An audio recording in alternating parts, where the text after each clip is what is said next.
sebenarnya Dion, kamu bisa menjelaskan nggak sih apa sih ini essentialism versus consumerism? Apakah ini bentuk lain dari needs versus wants atau gimana? Ya mungkin kurang lebih kayak gitu, tapi sebenarnya secara simbolis siang hari ini menghadirkan ada dua orang di sini mungkin mensimbolkan bahwa saya itu consumerism versus essentialism. Enggak sih? Kalau pembicaranya tahu diri gini senang banget rasanya. Jadi enak tuh, jadi ada pihak dari consumerism Betul, juga, ada essentialism juga gitu. Jadi tapi kalau misalnya untuk menjelaskan secara awam juga ya memang sebenarnya sih memang needs versus wants sih. Memang kan kalau misalnya pada saat ini apalagi sosial media ataupun e-commerce yang lagi gencar-gencar yang mempromosikan apapun itu di teknologi digital ini, meracuni hidup kita kayaknya ya. kita nggak perlu datang ke mall aja, kita langsung udah kepikiran pengen beli sesuatu gara-gara lihat ada pop up lagi, wah ada promo diskon 50% gitu kan, padahal sebenarnya ya memang harganya di markup dulu habis itu baru di diskon gitu. Tapi Sering ya banget memang sih sebenarnya gitu. sih itu apa ya? Kayak semacam penyakitnya warga-warga ibu kota lah Kekinian, gitu ya. penyakit Betul, kekinian. rasanya kayak pengen, wah kemarin temen ngeliat udah ada pakai barang bagus nih kayaknya, wah ini kayak gue harus nyari-nyari nih. Wah ada bagus, bajunya bagus, udah dapet. Tahu-tahu pop up lagi di bawahnya, akan lebih baik lagi baju ini dikenakan dengan celana ini gitu. Diskon 30%, beli 3 diskon 40%. Jadi consumerism ini saat ini emang menjadi kayak sangat dekat sekali dan bisa menjadi addicted juga sih, iya kan? Iya, saya setuju banget. Coba di sini ngaku siapa yang pernah terjebak dengan iklan-iklan pop up? Aku juga. Aku pernah beli barang nggak penting, payung kebalik sama drone yang nggak bisa dipakai. Serius? Serius. Terima kasih terhadap iklan-iklan yang meracuni kita sehari-hari ya. Siapa juga yang pernah beli barang-barang yang akhirnya nggak kepake itu? Ada juga. Kamu beli apa? Mesin. Luar biasa. Permisi, kamu rencana mau jahit apa kalau boleh tahu? Hah? Waktu itu apa yang ada di kepala Anda? Oke. Datangnya udah rusak. Datangnya udah rusak, terima kasih. Kamu gak gugat aja itu yang jual langsung ya. Siapa lagi yang pernah beli barang-barang tidak terpakai akhirnya? Coba ngaku, jujurlah pada diri Anda sendiri, gak apa-apa. Oh nggak ada, oh masa iya sih, aku nggak percaya loh ini loh. Sesimpel kosmetik, ayo coba. Ada? Nggak mau ngaku semua loh ini. Ini ada apa sih dengan kejujuran? Kayak pengen Mas? beli eyeshadow warna hijau padahal pakai cuma setahun sekali pada saat acara Permata ini. Iya nggak sih?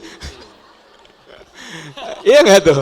Ini saya semua memperhatikan, wah eyeshadownya hijau, kayak ngepasin acara Permata kayak Sebenarnya beli itu. gini, Belinya tahun lalu tapi. Aku ini cenayang, tahun lalu aku udah tahu aku kayaknya akan diajak Permata untuk MC. Oh iya benar. Aku beli mumpung diskon. Iya. Oh bagus. Untung nggak expired ya tapi ya. Dimasukin kulkas tenang aja.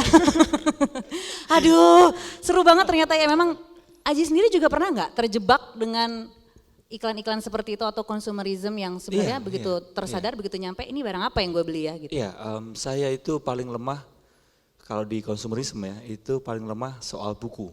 Buku? Iya, Oke. jadi cukup banyak buku yang saya buku beli. ya, oke baik. Ya. Buku. Cukup banyak buku yang saya beli dan sampai sekarang belum selesai saya baca. Boleh angkat tangan yang Iya, seperti kita itu? nampung nah tuh langsung. Tapi dibaca ya, ayo dibaca ya. Jangan sampai akhirnya jadi tersia-siakan juga gitu kan. Terus jadi buat bungkus gorengan doang lagi. Jadi buku borosnya. Iya, buku Oke. bahkan sampai ada. Buku apa sih yang dibeli? Buku masak atau buku apa gitu? Sampai nggak dibaca-baca? Bahkan sampai ada beberapa buku yang sampai sekarang itu masih tersegel plastik. Oh baik. Ya, di rak buku saya. Karena Baik. ada perasaan ya nyaman aja gitu. Kayak ada rasa secure karena udah beli buku itu gitu. Meskipun belum dibaca, begitu ya. Sebenarnya tujuannya reseller sih sebenarnya. Reseller. Bisa dijual lagi nanti kalau misalnya, wah ini kayak udah deh jual aja deh gitu. Aku curiga dia just tip tapi nggak mau dikasih. Oh iya di ini ya Big Bad Wolf itu ya. Abis katanya abis, ternyata dikonsumsi sendiri ya. Atau kalau beli nggak pajang. baju ya, baju. Baju. Kalau perempuan mungkin tas ya, tas, sepatu, baju kan nggak mungkin dalam satu kesempatan kita langsung pakai sekaligus ya. Pakai Iya, sekaligus. kan nggak mungkin gitu. Tapi setiap kali mau kondangan kita merasa tidak punya baju ya. Kenapa pas mau kondangan doang sih tiap hari, jangan sedih ya kan kayaknya.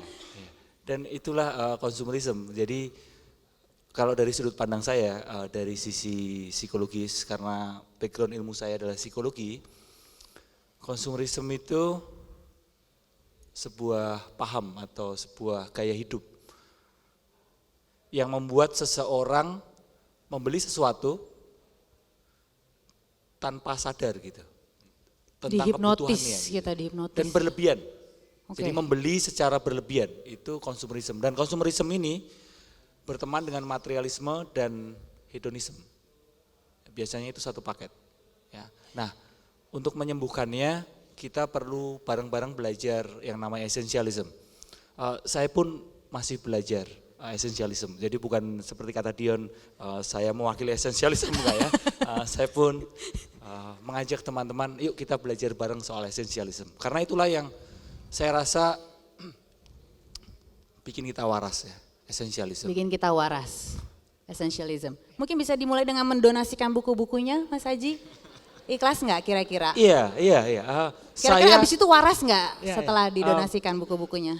Saya punya challenge ke diri saya sekarang ini untuk mengikhlaskan sebagian besar buku saya. Alhamdulillah. Meskipun itu sesuatu yang saya takut ya untuk melepaskan Jadi kepemilikan. ada fobianya? Iya, kepemilikan itulah rasa memiliki. Waduh, posesif Rasa ini ya berat memiliki ya. Jadi lupakan dulu, melupakan mantan atau mengikhlaskan rasa memiliki mantan ya.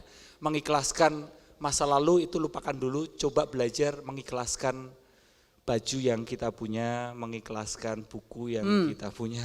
Kalau sudah Hal-hal bisa barang-barang berarti mantan udah lebih gampang lagi melepaskannya ya. Kemungkinan ya. Kemungkinan.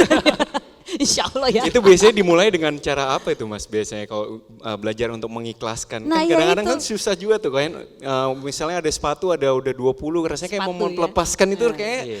padahal ini udah nggak pernah dipakai lagi dan out of date juga gitu. Tapi mau ngelepas kayak, aduh nanti bisalah dipakai lagi. Jadi akhirnya kayak ketumpuk-ketumpuk akhirnya nggak Di eman-eman dilepas-lepas gitu. itu ya, disayang-sayang itu Gimana loh. tuh biasanya? Dimulai kalau saya ya, setiap orang cara belajar esensialismenya beda-beda ya. Oke. Kalau saya mulai dari hal yang simpel ya, Contohnya. buku. Ya. Atau pakaian ya, pakaian. Pakaian, baju, oke. ya. Menurut penelitian, baju di lemari seseorang itu yang dipakai cuma 20%, 80%-nya itu ya numpuk aja di situ gitu. Bener ya? Semua banyak, ya ada banyak yang tiba-tiba jadi boneka yang di dashboard mobil.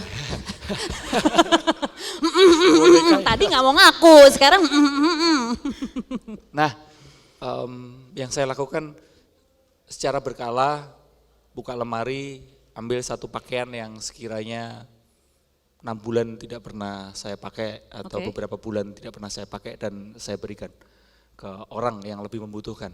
Ya, Oke.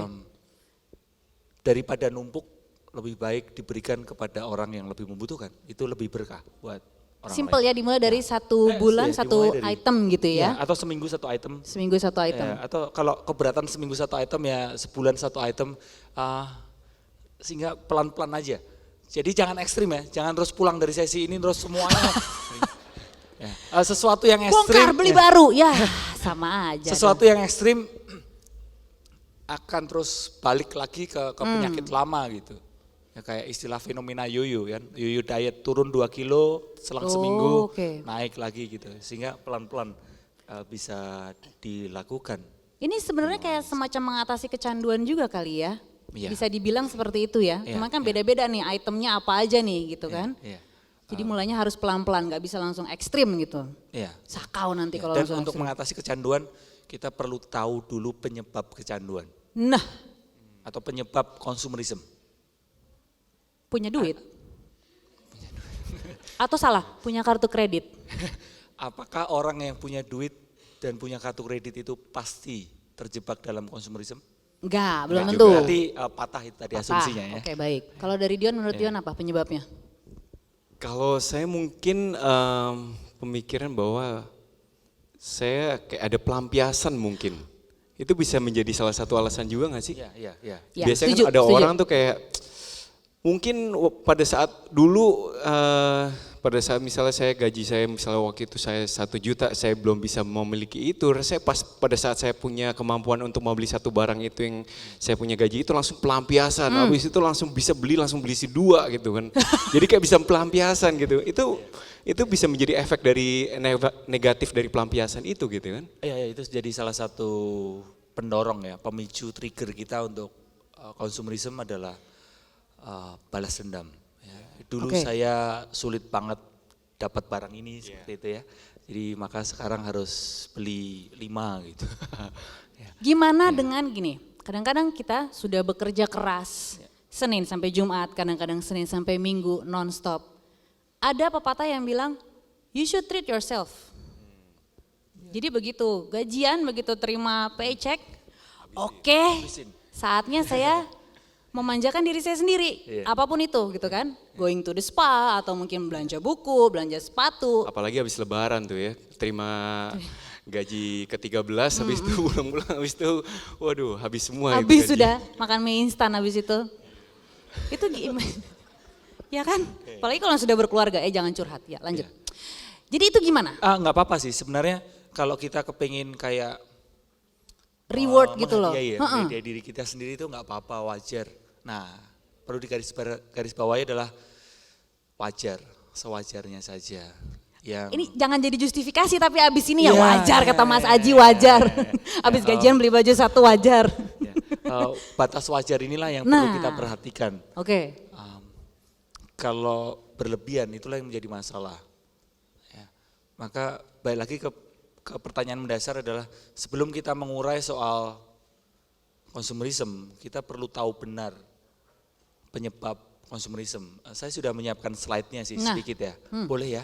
Agak serius nggak apa-apa ya? Kalau aku bilang nggak boleh gimana Mas? Ya nggak apa-apa. Nangis nggak? jadi. Menurut hostnya. Menurut, silakan loh. Nah ini tadi kan kita sudah paham soal esensialisme itu seperti apa. Ya, Esensialisme itu seperti apa dan konsumerisme itu seperti apa. mudah-mudahan paham ya. Paham ya? Pahamnya pas di sini doang keluar kelas. Seperti kata Dion tadi bahwa ini memang soal needs and wants. Once. Oke.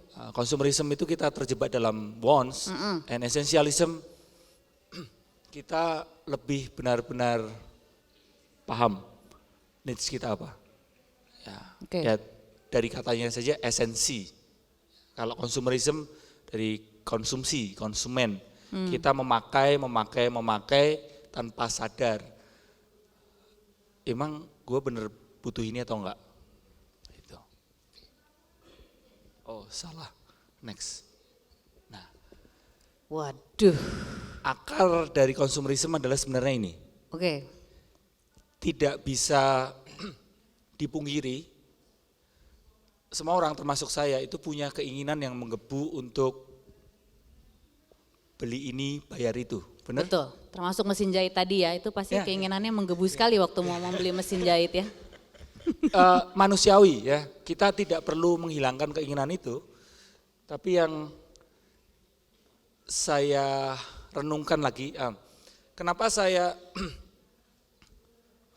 belajar untuk terus bertanya atas pengalaman yang saya lakukan, karena mindfulness, kesadaran diri itu mengajak kita untuk seperti digging gitu, kayak menggali lagi. Oke. Kalau kita sudah tahu penyebab konsumerisme itu adalah keinginan yang menggebu, tanya lagi, apa sumber penyebab keinginan itu? Kenapa kok kita punya keinginan? Ada yang tahu? Kenapa kita manusia ini punya keinginan? Udah kodratnya Mas. Udah kodratnya, takdir gitu ya? Takdir. Ya udah selesai di sesi ini ya kan? Habis bingung jawabannya apa ya, penyebab keinginan? Karena nggak punya atau karena udah punya tapi masih mau gitu ya, itu gimana ya? Nafsu naluri, instingtif. Oke. Kodratnya betul. Kodratnya. Oke. Ada satu hal yang mungkin perlu kita sadari bahwa ada orang yang punya keinginan menggila dan ada orang yang punya keinginan tapi masih sewajarnya. Itu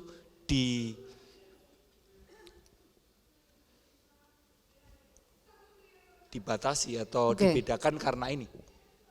Rasa takut dan insecure.